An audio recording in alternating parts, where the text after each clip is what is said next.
Hi, how you doing? Justin here. Welcome to this new and very exciting guitar lesson and competition video. A few weeks ago I got a call from AC/DC's record label asking if I'd like to do a guitar lesson video to support the new AC/DC album, which is called Iron Man 2, which is the soundtrack to the movie Iron Man 2, hence all the posters and this very cool guitar that we're going to get to in a sec. Of course I said yes right away. It's a real honor to be able to do this. So what we're going to do in this video today is we're going to be checking out the song Shoot to Thrill. Now the idea here is that you can download a tab and a backing track from my website at justinguitar.com/ACDC, and once you finish learning the tune, if you make a video of yourself playing this song and upload it as a video response to this very video, you've got the chance to win this extremely awesome Gibson SG guitar with a custom paint job with a special Iron Man 2 artwork. You won't get these guitars anywhere else. They're not available in shops. So this is an awesome opportunity for you guys, and I'll be expecting loads and loads of video responses here. So let's get into the guitar lesson. Now I've got to do that on the sofa because this little bad boy behind me, this beautiful old 70s Marshall, sounds great, but it's really, really loud, and if I stayed here, one, you wouldn't be able to hear me talk, and two, I'd end up really, really deaf. So I'm going to go over to the sofa to do the guitar lesson bit, but we'll be able to hear this one from there, I'm sure. So full terms and conditions of the competition part are on the website, so you need to go and check that out, but we're going to talk a little bit more about that at the end of the guitar lesson. First thing you want to understand is that we're mostly going to be looking at Angus's guitar parts in this lesson.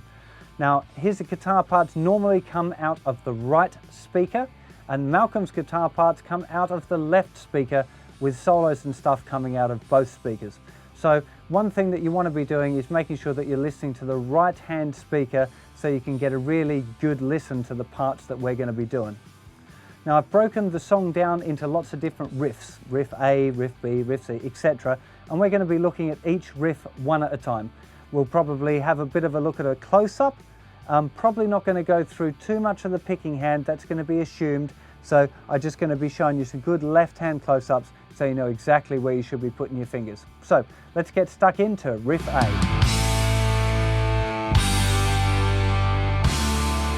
Riff A starts with this classic little Angus kind of rock and roll bluesy kind of riff, and he's holding the chord and letting lots of feedback happen. Now to get that feedback you really need a bit of volume. My amp's in the next room, turned up quite loud, but because I'm in a different room it's a little hard for me to get the feedback right now. So I'm going to play it for you, but if you're doing it in the same room, you'll probably find that you get a pretty nice feedback if you're loud enough.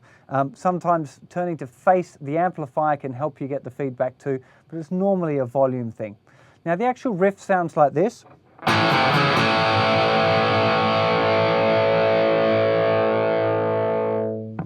And the important thing here is to realize that it's starting on beat 3.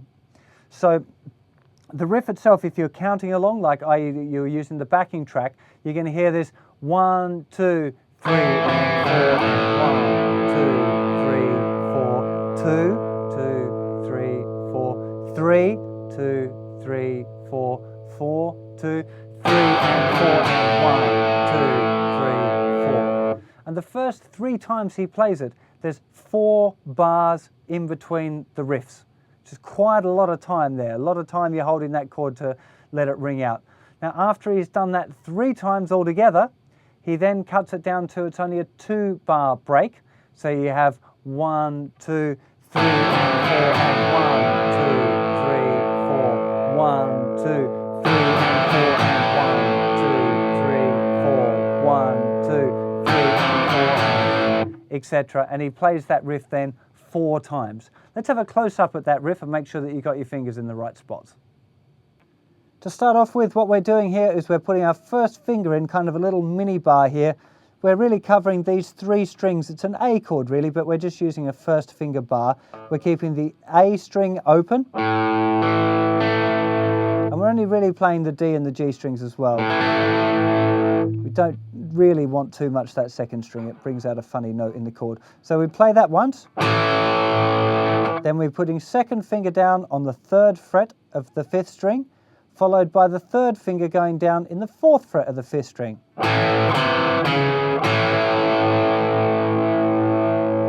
And then of course back to that chord.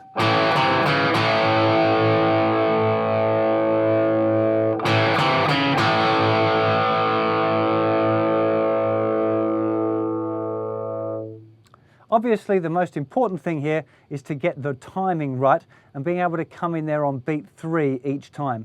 Now you can either try counting the bars along, but I must admit my preferred method was always just listen to the tune a bunch of times, and if you've listened to it enough you should just be able to do it at the right time, and I think that's somewhat cooler. Now also worth noting is the very last time Angus is playing that, he's doing a little bit of strumming in there as well, so you get something like this.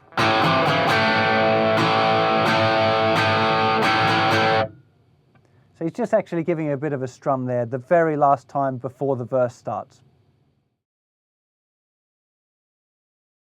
Okay, here we are now. We're going to be checking out Riff B. Now this riff is the main theme for the tune, but what you might find a little surprising is that Angus isn't playing the riff exactly how most people, including me, thought he was. Bit confusing. Now, let me just demonstrate. The part that most people hear is actually the part that Malcolm plays, which is this.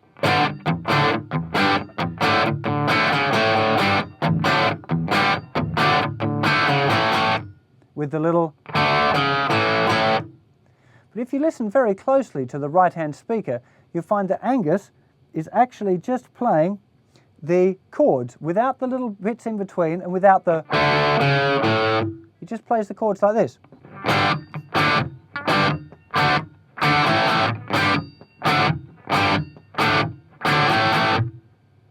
It's a lot simpler than you'd think, and if you listen to it, go and check out the right speaker, you'll hear that I'm right. There's no in Angus's guitar part there. So what I'm going to get you to do in the first verse is to do the proper Angus part without the C sharp, but when we come to the second verse, I'll get you to play Malcolm's part with the bit in it. So what I've done on the backing track, I've actually put Angus's part in the second verse. So it just gives you a chance at playing the riff both of the ways that you'll hear it in the song. Let's have a little bit of a close-up and look at what exactly is going on here. We've got a G, D, G, D, D, A, but played really short. G, D, G, D, D, A. Now important to note here as well, what I call the AC/DC/G, which is where we don't actually use the first finger at all. We've just got the second finger. The underneath of the second finger here mutes the 5th string. We've got open D and G strings, and then the 3rd and 4th fingers down on the thinnest 2 strings. Gives us a very fat, rocky, powerful G chord.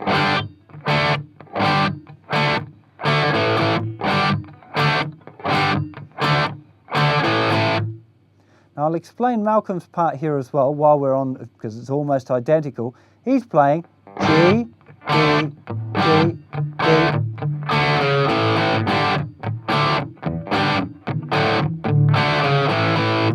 And he's just adding this with the little finger, and he's also, with the other hand, adding in some extra notes. So let's go and have a look now at the picking hand. The right hand for Angus's guitar part is being muted by the outside of the palm of the picking hand there. So after you've strummed the chord, the palm is going straight down onto the strings and muting it. D, G, D, D, A. Nice and tight.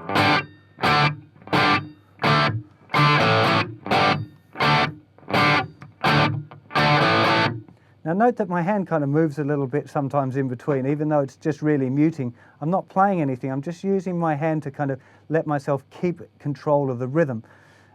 When we look at Malcolm's part now, he's actually playing here the little A. It's sometimes muted a little bit, so you get this.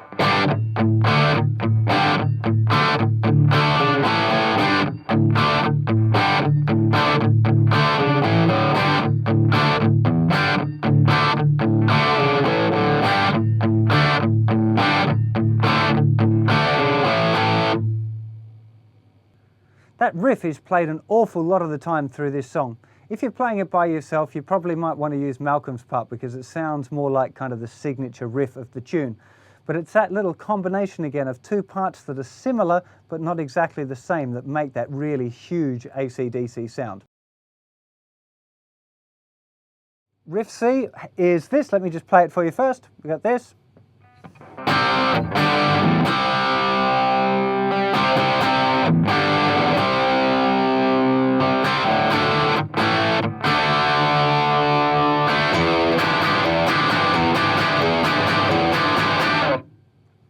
Okay, what we've got here is the chords C, G, and C to start off with.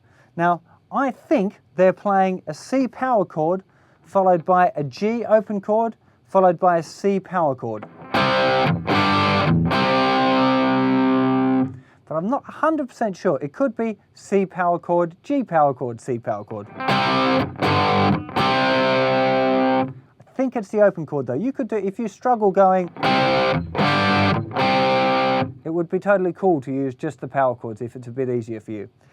Then we've got a D chord, A chord, D chord. Again, you could use power chords, but I think they're using open chords. D. They just tend to sound a little fatter. And then that's followed by an E7 sharp 9 chord. Often people refer to this chord as the Hendrix chord. And it sounds like this.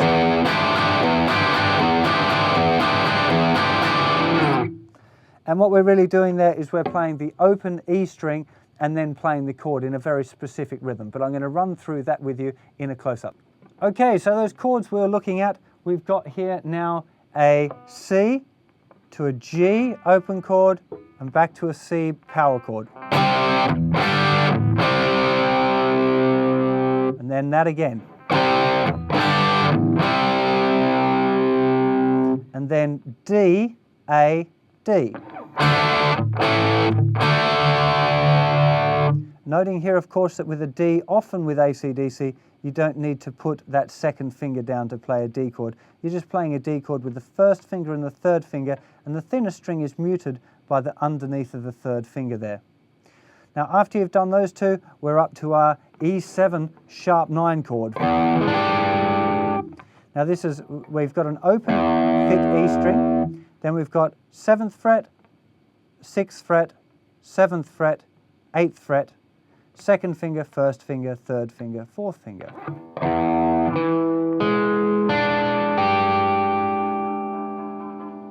And the rhythm that we're doing here, we're doing the open E string, then 2 strums of the chord, followed by an open string, 2 strums.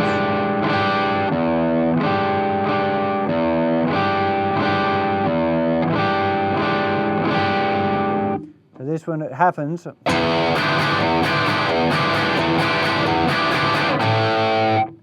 and what we're doing after I've played the chord, when I hit the open E, I'm just relaxing the fingers just a little bit. So you can see by relaxing the fingers, I'm stopping the chord. That's just my fingers. I'm not doing anything with the pick hand. So.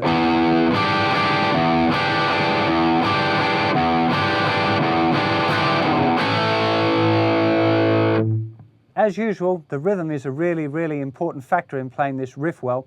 So the first thing that you want to be checking out, making sure that you understand the rhythm here of having, it's this, 3, 4. 1, 2, and 3, 4. 1, 2, 3, 4. 1, 2, and 3, 4. 1, 2, 3, 4. 1, 2, and 3, 4. 1, 2, 3, 4, and 1.